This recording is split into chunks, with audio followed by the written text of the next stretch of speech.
तो फिर से जो पढ़े तो फिर से जो पढ़े उसको समराइज करते हैं। समराइज कोर्स के जो मोस्ट रिपीटेड क्वेश्चन है उसको एक बार देखते हैं, वो चैप्टर क्या हो जाएगा, पूरा कंप्लीटली एंड हो जाएगा। क्लियर? फर्स्ट ऑफ ऑल हम लोग क्या देखें, वर्क। क्या देखें? वर्क। एक सेकेंड आप देखो जैसे पूरा पढ़ाई आप देखो। तो आज के क्लास में हम लोग क्या करेंगे, जो जो पढ़े ये दो चैप्टर में उसको समराइज करेंगे और उसको कुछ क्वेश्चन जो मोस्ट रिपीटेड क्वेश्चन है उसको प्रैक्टिस करेंगे। Clear? First of all work किसके ऊपर डिपेंडेंट था, मैं बोला था force and displacement in the direction of force.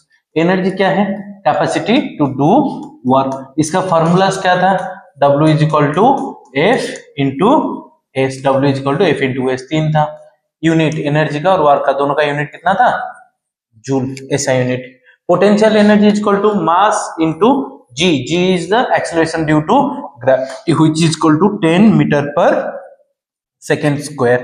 Clear? And height, तो मास बढ़ेगा तो हाइट, मास बढ़ेगा तो पोटेंशियल एनर्जी बढ़ेगा, हाइट बढ़ेगा तो पोटेंशियल एनर्जी बढ़ेगा। अगर पूछ लिया क्वेश्चन में on which factor potential energy depends, तो आपको क्या करना है, देखना है मास एंड हाइट। ये भी मेंशन डिस्क्राइब करना है, मास बढ़ेगा तो पोटेंशियल एनर्जी बढ़ेगा, हाइट बढ़ेगा तो पोटेंशियल एनर्जी बढ़ेगा।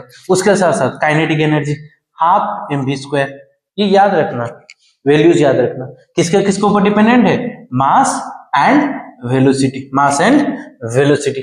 Total mechanical energy is equal to potential energy plus kinetic energy. इसका एग्जांपल्स हम लोग देखे थे, क्या क्या देखे थे, पेंडुलम, याद आ रहा है, पेंडुलम।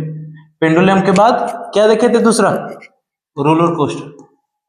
Roller coaster. क्लियर? उसके बाद पावर, पावर का यूनिट क्या था, वाट।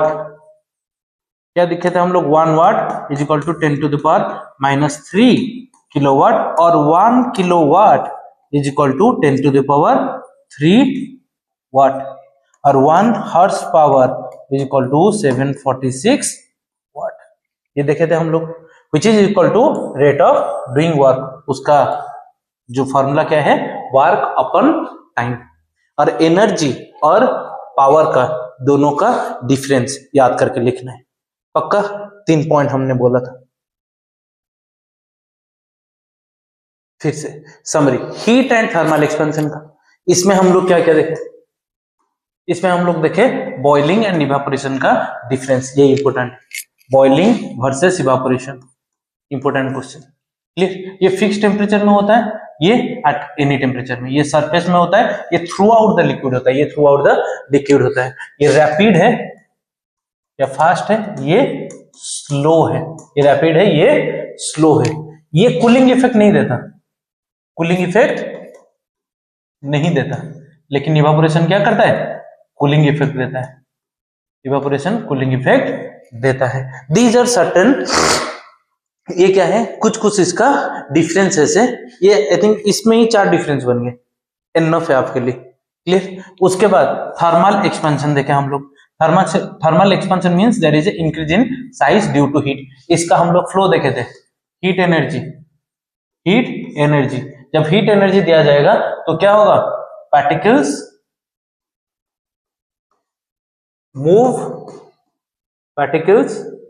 मूव फास्टर एंड फार्दर, दूर दूर जाएंगे। अगर दूर दूर जाएंगे तो क्या हो जाएगा, एक्सपेंशन। कन्वर्सली जो कॉन्ट्रैक्शन में क्या होता है, अगर कूल करेंगे उसको तो हीट एनर्जी कम कर देंगे, पार्टिकल्स क्लोज आ जाएगा, तो क्या हो जाएगा, कॉन्ट्रैक्शन। तो क्या होगा, कॉन्ट्रैक्शन। क्लियर? इसमें 3 टाइप का देखा था हम लोग, लीनियर, सुपरफिशियल। लीनियर मतलब लेंथ वाइज, सुपरफिशियल मतलब एरिया वाइज, क्यूबिकल मतलब वॉल्यूम वाइज। और उसमें भी हम लोग क्या देखे थे, जो क्यूबिकल है वो ही क्या है, सॉलिड, लिक्विड और गैस में देखने को मिलता है। बाकी ये जो 2 है, ये 2 सिर्फ किस में देखने को मिलता है आपको, सॉलिड में, लिक्विड और गैस में देखने को नहीं मिल रहा है। बाईमेटेलिक स्ट्रिप, बाईमेटेलिक स्ट्रिप क्या है, बाईमेटेलिक स्ट्रिप, बाईमेटेलिक स्ट्रिप क्या है, वो एक स्ट्रिप है जिसका लेंथ सेम है, जिसका लेंथ क्या है, same, length is same but material और metals are different metal of same length, different metal of same length. Example क्या था, इन्वायरन ब्रश, एग्जाम्पल क्या था, इन्वायरन ब्रश। उसका रियल लाइफ एग्जाम्पल्स, रेलवेज में गैप दिया जाता है, ब्रिजेस में रोलर्स रहता है और उसके बाद ग्रिडर्स में गैप रहता है, रोलर्स होते हैं और ग्रिडर्स में क्या होता है, गैप रहता है। ग्लास में हम लोग देखे जो थिक टम्बलर ग्लास है या तो पायरेक्स ग्लास है, बोरोसिल ग्लास है, इस कुछ एग्जांपल्स देखे। उसके बाद जो सीमेंट ब्लॉक रहता है उसमें गैप रहता है, क्या रहता है, आगे और देखेंगे जब क्वेश्चन प्रैक्टिस करेंगे। क्लियर, क्विक रिवीजन क्वेश्चन है, अगर ये क्वेश्चन कर लेंगे तो क्विकली रिवीजन हो जाएगा। Condition for work to done, वही चीज फिर से दोहराता हूं, force and displacement in the direction of force applied. Why does velocity effect more than mass, kinetic energy को, क्योंकि काइनेटिक एनर्जी मास के ऊपर नॉर्मल डिपेंडेंट है, लेकिन वेलोसिटी के केस में क्या है, kinetic energy depend upon square of the velocity, इसीलिए इसके ऊपर ज्यादा है। पेंडुलम में when is potential energy maximum, हम लोग देखे थे जो एक्सट्रीम पॉइंट्स है, ए, ये बी, ये सी लिए थे, ए एंड सी में potential energy maximum and kinetic energy zero. At point B kinetic energy is maximum and potential energy is zero, ये देखे थे हम लोग। State the law of conservation of energy with example, कुछ भी है, क्या है आपका एग्जांपल, सॉरी स्टेट क्या करना है, बस total energy before is equal to total energy after, the energy can neither be created nor be destroyed. Roller coaster का एग्जांपल दे दो ना, रोलर कोस्टर का। What is the difference between boiling and evaporation, बार बार बोलते हुए आ रहा हूं, आगे और एक बार भी बोलूंगा, बॉइलिंग और इवापोरेशन का। उसमें क्वेश्चन जब सॉल्व कराऊंगा, there are most repeated questions जो कि आपके एग्जाम्स में आ चुके हैं पहले से भी, उसको सॉल्व कराऊंगा तब बोलूंगा और एक बार, boiling and evaporation. The gaps are left between railway rails, क्योंकि ये समर में क्या हो रहा है, एक्सपांड हो रहा है, और विंटर में कंट्रैक्ट हो रहा है। अगर उसमें गैप नहीं रहेगा तो क्या होगा, ओवरलैप हो जाएगा, रेलवे ट्रैक्स क्या हो जाएंगे, ओवरलैप हो जाएंगे और एक्सीडेंट हो गए। Why glass tumbler cracks when hot water is poured, ये क्वेश्चन भी मोस्ट रिपीटेड क्वेश्चन में है, हम लोग आगे डिस्कस करेंगे। क्लियर, अभी ये जो मोस्ट इंपोर्टेंट क्वेश्चंस है, these are the most important questions, these are the most important question. At least अगर ये क्वेश्चंस आप लोग देख लेंगे तो 25 से नीचे आने का चांस भी नहीं, तो ये अच्छे से देखो। Clear, state and define SI unit of energy, इसको क्या करना है, एसआई यूनिट ऑफ एनर्जी का क्या करना है, स्टेट करना है, उसके बाद डिफाइन करना है। स्टेट मींस आपको क्या करना है, जूल, ये लिखना है एसआई यूनिट ऑफ एनर्जी, ऐसे सिर्फ जूल नहीं लिखना है, पूरा प्रॉपर लिखना है, SI unit of energy is joule, 1 point, उसके लिए 1 मार्क है। उसके लिए क्या करना है, 1 मार्क किसके लिए, ये लिखना है, the SI unit of energy is joule. अभी 1 जूल को डिफाइन करना है, 1 जूल को डिफाइन करना है। 1 जूल को किस हिसाब से डिफाइन करो, वर्क डन के हिसाब से, क्योंकि joule is equivalent to the work done. Clear, 1 joule क्या है आपको पता है, if 1 newton of force applied to move the body to 1 meter in the direction of force applied, in the direction of force applied, ये definition of joule है। ये क्या है, definition of joule को define करना है, define 1 joule, definition of 1 joule। बार बार मैं ये रिपीट कर रहा हूं, ये क्वेश्चन का आंसर जब लिखेंगे आप लोग पॉइंट 1 देंगे, लिखेंगे the SI unit of energy joule. Second point देंगे, उसमें क्या करेंगे आप लोग, जूल को डिफाइन करेंगे। क्लियर, 2 मार्क का क्वेश्चन है, ऐसे 2 मार्क टाइप का लिख के ही आना है, 2 पॉइंट देना है, ईच पॉइंट में क्या लिख रहा है मैं आपको बोल दिया।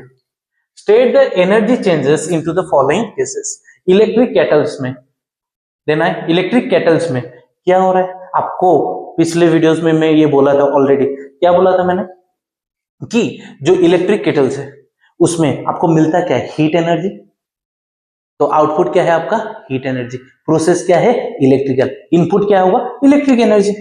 इसमें क्या है, electric energy to heat energy proper लिखना है। मैं EEHE लिख रहा हूं, आप एग्जाम में EEHE लिख के मत आना, बार बार बोल रहा हूं, रिपीट कर रहा हूं। इलेक्ट्रोलाइसिस ऑफ सॉल्ट, ये भी क्या है, electrical energy to chemical energy to chemical energy.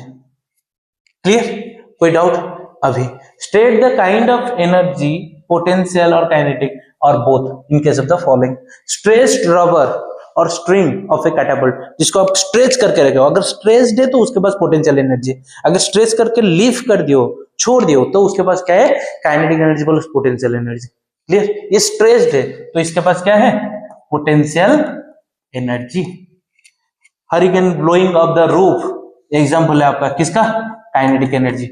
Hurricane motion में, हरिकेन किस में है, मोशन में है, स्पीड में आ रहा है और रूफ को उड़ा के ले जा रहा है। हरिकेन मोशन में, ये किसका एनर्जी पूछा है, हरिकेन का। हरिकेन जो कि रूफ को उड़ा देता है, तो किसका एनर्जी लिखना है आपको, हरिकेन का। तो हरिकेन का एनर्जी क्या है, काइनेटिक एनर्जी। जितने भी मोस्ट रिपीटेड क्वेश्चंस है उसको मैंने एक बार सबको किस हिसाब से लिखना है, क्या लिखना है, मैं आपको बार बार बोल रहा हूं। क्लियर, अगर आपको वर्डिंग्स याद नहीं आ रहा है, just go through the books, ये सब याद रख लो।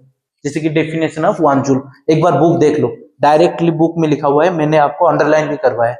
क्लियर, ये जो मोस्ट रिपीटेड क्वेश्चंस है उसको एक बार प्रैक्टिस कर लो पूरा, अपने कॉपी में एग्जाम में जाने से पहले एक बार लिख के रख लो। क्लियर, नेक्स्ट, ये न्यूमेरिकल्स है, इजीली हो जाना चाहिए। देखो मैं अभी ये वैल्यू में कर रहा हूं, अगर वैल्यू चेंज भी हो जाएगा तो आपको करना है, प्रोसेस के साथ करूंगा मैं, टेंशन की बात नहीं।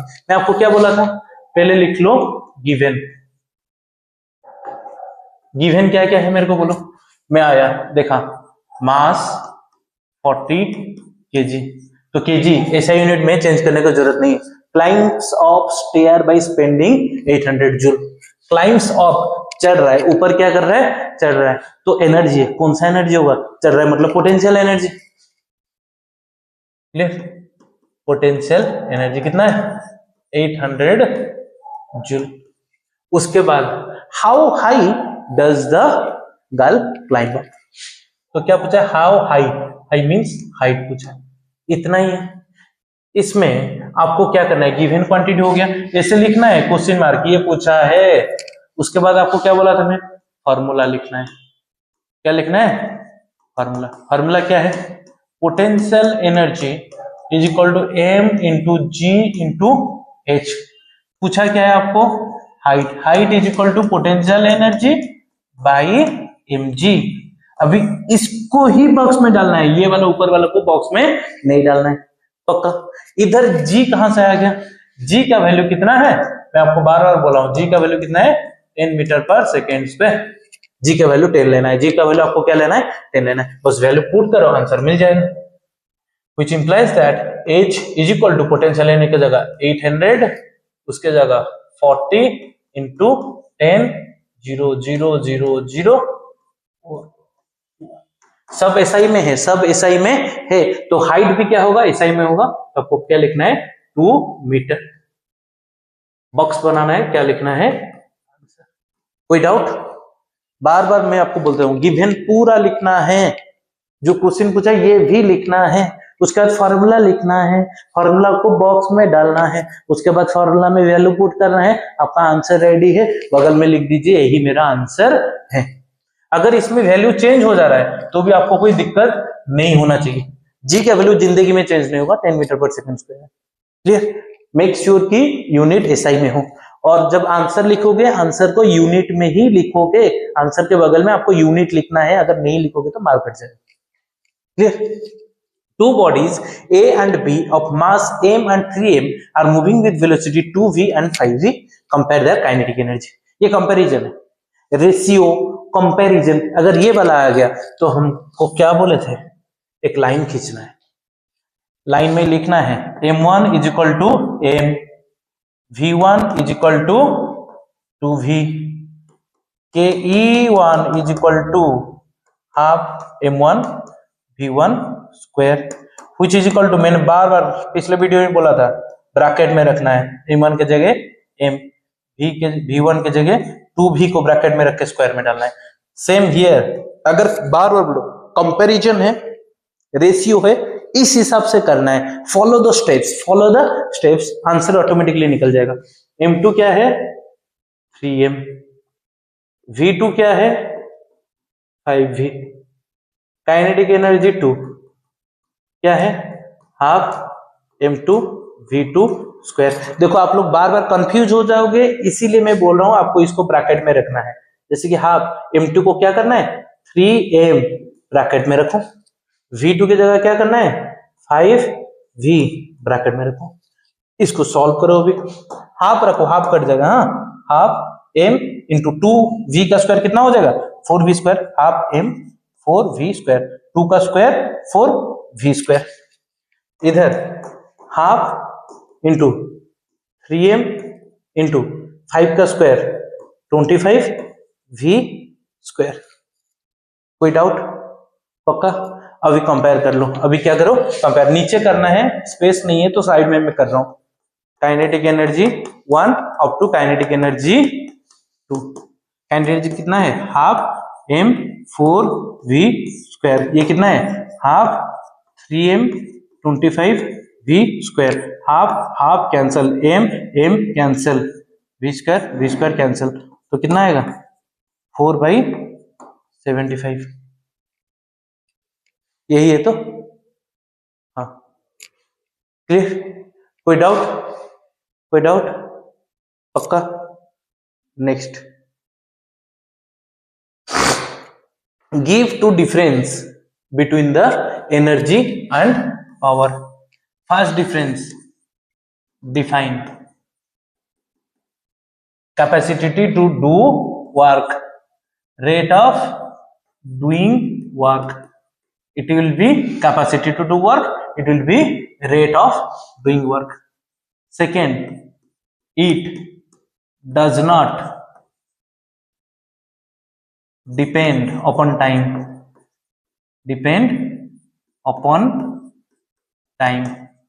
energy, ये क्या है energy, power, it depends upon time, it depends upon time, ये टाइम के ऊपर डिपेंडेंट है।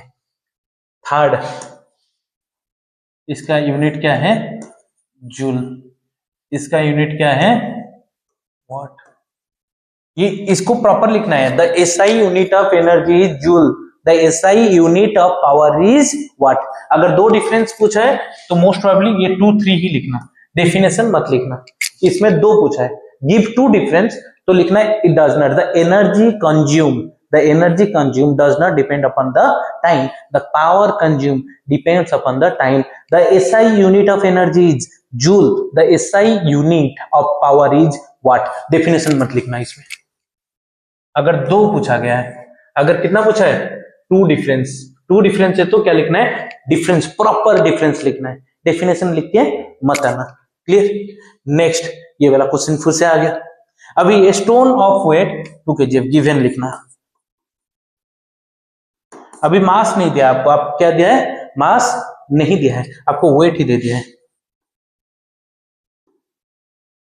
वेट कुछ नहीं है, वेट फोर्स ही है, वेट क्या है फोर्स ही है।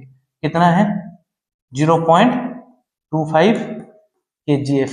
तो फोर्स का यूनिट क्या होना चाहिए न्यूटन, नहीं है, इधर लिखा हुआ 1 kgf is equal to 10 newton, तो 0.25 kgf is equal to into 10 which is equal to 2.5 Newton.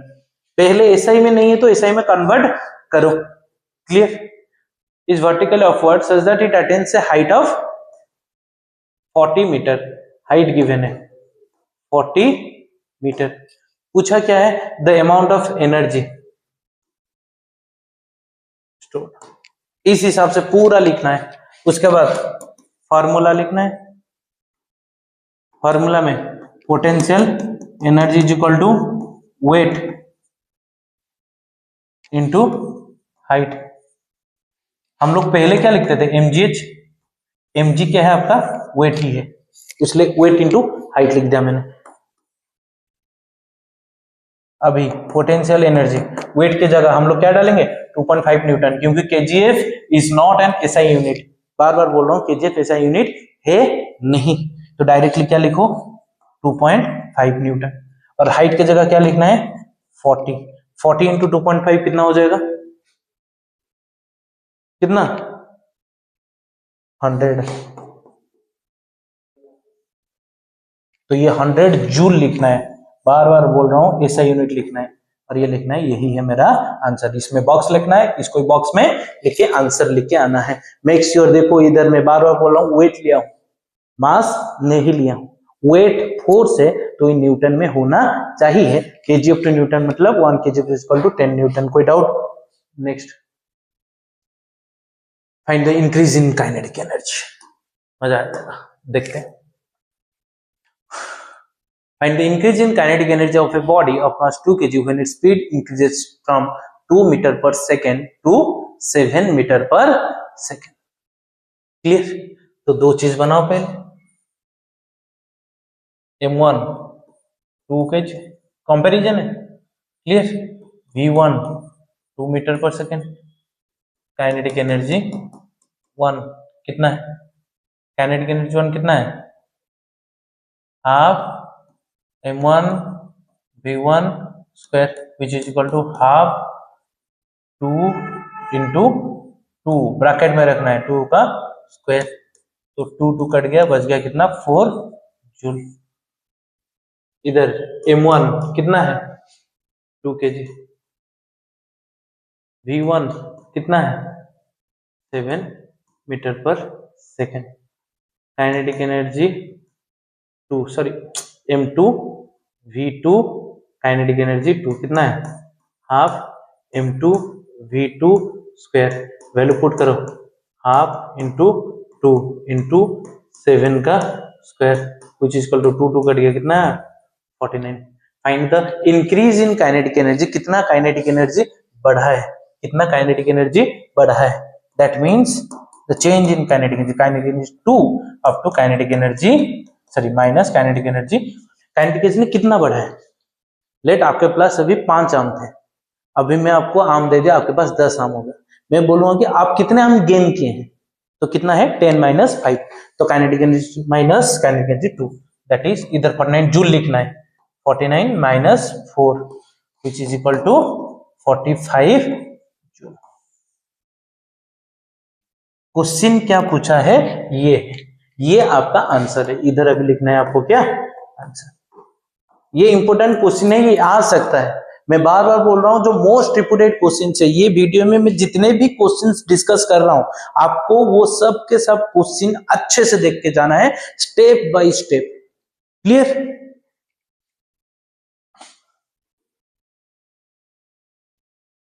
अभी हीट ट्रांसफर के क्वेश्चन से आगे, clear? An iron washer is heated, state the effect with mass. The mass will always remain constant, मास में कोई changes नहीं होगी, clear?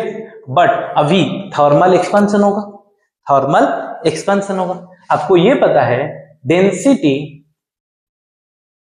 Is equal to mass upon volume, mass upon volume, तो mass क्या है कांस्टेंट है, मास क्या है कांस्टेंट है, वॉल्यूम अगर थर्मली उसको हीट किया गया थर्मल एक्सपेंशन होगा, थर्मल एक्सपेंशन होगा तो उसका वॉल्यूम बढ़ेगा या कम होगा, वॉल्यूम बढ़ेगा, अगर वॉल्यूम बढ़ेगा तो डेंसिटी क्या होगा कम हो जाएगा, क्योंकि क्या है इनवर्सली प्रोपोर्शनल है, क्लियर? अगर उसको कुल किया जाएगा कॉन्ट्रैक्ट होगा तो वॉल्यूम घटेगा, डेंसिटी बढ़ेगा, इनवर्सली प्रोपोर्शनल। तो mass will be constant but the density will get, density will be reduce, लिखो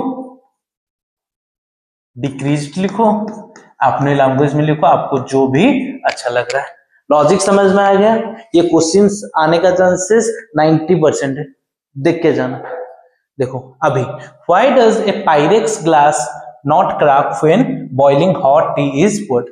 ये पायरेक्स की जगह आपको बोरोसिल भी आ सकता है, पायरेक्स की जगह क्या आ सकता है बोरोसिल, पायरेक्स हो या बोरोसिल हो, पायरेक्स हो या बोरोसिल हो, दोनों में क्यों क्रैक नहीं होता? द फर्स्ट रीजन, आपको क्या लिखना है इसमें रीजन, द पायरेक्स, अगर क्वेश्चन में पायरेक्स लिखा है पायरेक्स लिखिए, क्वेश्चन में अगर बोरोसिल लिखा है तो बोरोसिल लिखिए, पायरेक्स बोरोसिल रीजन सेम ही है, answer will be same.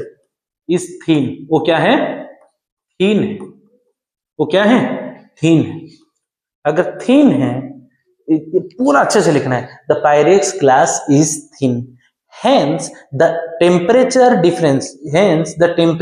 difference of internal and outer, जो internal and external surface are nearly same। ये thin है, thin होने के साथ साथ उसका internal and external temperature difference same है, temperature difference somehow same. Clear? ये सेम है, इसीलिए क्या हो रहा है, no uneven expansion, hence no uneven expansion. Clear? ये सेम चीज आप लोग, ये आपका जो है एक, ये डायरेक्टली ये पार्ट आपके बुक में ही है, ये डायरेक्टली पार्ट आपके बुक में ही है, उसको एक बार देख के चले जाइए। रीजन आपको समझा दिया, रीजन क्या है, ये थीन है, तो इंटरनल एक्सटर्नल टेम्परेचर डिफरेंस क्या है, नियरली सेम है, तो no uneven expansion. Internal और external expansion, internal surface and external surface का एक्सपेंशन समहाउ सेम है, समहाउ क्या है, सेम है। क्लियर? तो अभी चीज है, what is bimetallic strip. Clear? इसको कैसे लिखना है, मैं पूरा अच्छे से मैं लिख लेता हूं, बस कॉपी पेस्ट कर दो। It is the bimetallic strip, it is two different, ये क्यों लिख रहा हूं, आपके बुक में नहीं है definition proper. Clear? It is two different metals of same length joined together। ये क्या है, what is bimetallic strip. Clear? उसका टू मेटल्स, दो मेटल क्या है, brass and invar, brass and invar. इसमें इंपॉर्टेंट क्या है, इसमें इंपॉर्टेंट क्या है, two different metals same length joined together. ये तीन चीज आपका होना है, मतलब होना है। Clear? Next, cement floor is not laid as one block. Why? Cement floor को क्यों नहीं, इसका रीजन क्या है, in summer the block will expand, the block will expand if there will be no gap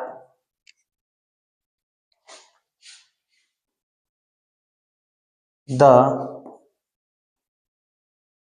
blocks will get cracked due to expansion, ये रहना है, summer में ब्लॉक एक्सपेंड होता है, ये पहले रहना है। अगर गैप नहीं होगा, ये भी डिस्क्लेमर देना है, अगर गैप नहीं होगा तो क्या हो जाएगा, क्रैक हो जाएगा। क्लियर? इतने चीज लिखना है, लिख पाओगे? बस इसके लिए मैं आपको समझा दिया हूं, स्पेस नहीं इसलिए मैंने नहीं लिख पाया, आप लोग एक बार बुक देख लीजिएगा, ये जो क्वेश्चन है डायरेक्टली लिखा हुआ है। Clear? State your observation with reason when deflated balloon fixed over the mouth of the bottle pressed in straw containing hot water। तो आपका ऑब्जर्वेशन क्या है? क्लियर? तो आपका ऑब्जर्वेशन क्या है? Your first observation is that when the air within bottle get heated up, the balloon got inflated. ये बड़े बड़े से लिखना है, the balloon got inflated. ये आपका first observation. Clear. Secondly conclusion लिखना है। सेकेंड पॉइंट में आपको क्या लिख देना है? कंक्लूजन। कंक्लूजन क्या है? The gas expands, the gas expands when it is get heated up, when it is get heated up and acquires the volume of the container. Clear. ये दो चीज लिखने हैं आपको। Next, give two difference between boiling and evaporation. दो ही difference लिखने हैं, इजीली लिख पाओगे। बॉइलिंग में क्या करना है? एट बॉइलिंग, इसको अच्छे से लिखना है, मैं बस हिंट दे रहा हूं। बॉइलिंग ऑकर्स, अच्छे से लिखना है, boiling occurs eight boiling point at particular temperature, that is, इस लिखना है। लिख देता हूं, छोड़।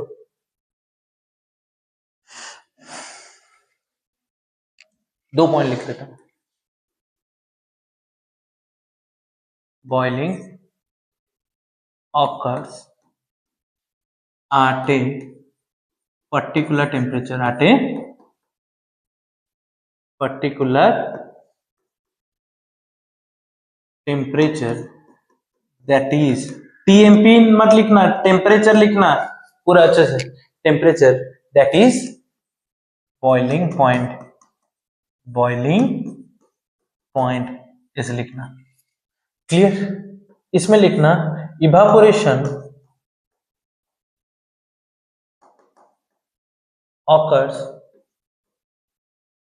at any temperature। इसमें बोल रहा हूं टीएमपी मत लिखना, टेम्परेचर लिखना। क्लियर। अभी ये क्या है? It is a rapid process, it is a slow process. Clear?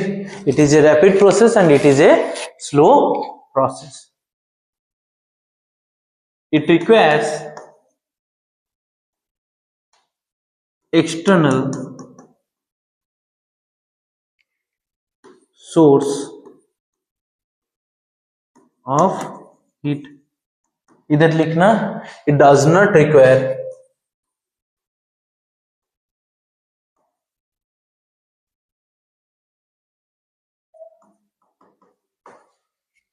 any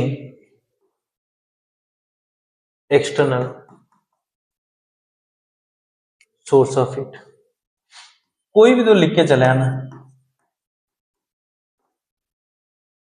और 5 पॉइंट है, मैं ऑलरेडी आपको डिस्क्राइब किया था ऑन क्लास में और वीडियो में भी, डायरेक्टली करके चले आना। Clear. Difference between the thermal expansion, जो linear thermal expansion and cubical thermal expansion. पहले आपको डेफिनेशन लिखना है।